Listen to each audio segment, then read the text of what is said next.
ang pinaka-basic unit niya ay yung paggawa ng eksena. Whether conscious yung nagsulat nun o hindi, kailangan niyang iilagay sa isang eksena kung saan may mga tauhang nagsasalita at gumagawa. Kadalasan, kapag nagbibigay ako ng workshop, yun ang unang-una kong pinapagawa sa mga participants. Gumawa kayo ng eksena. Whether alam nyo kung ano ibig sabihin ng instruction na yon, ayon sa pagkakaintindi ninyo, sumulat kayo ng eksena. Huwag kayong gumawa ng eksena. Sumulat kayo ng eksena.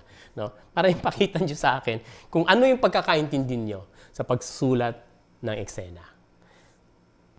Huwag kayong masyadong magpakulong or magpa-constrain sa dapat realistic yung eksena.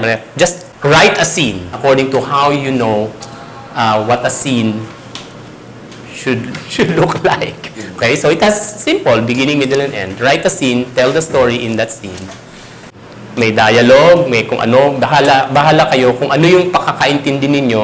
Doon natin i-dissect kung anong itsura ng eksena, anong nilalaman ng eksena, at ano ang pinatutunguhan nito. Di ko alam kung gusto niyo ng isang tauhan lang ang nakikita dyan or may iba pang mga tauhan, kayong bahala.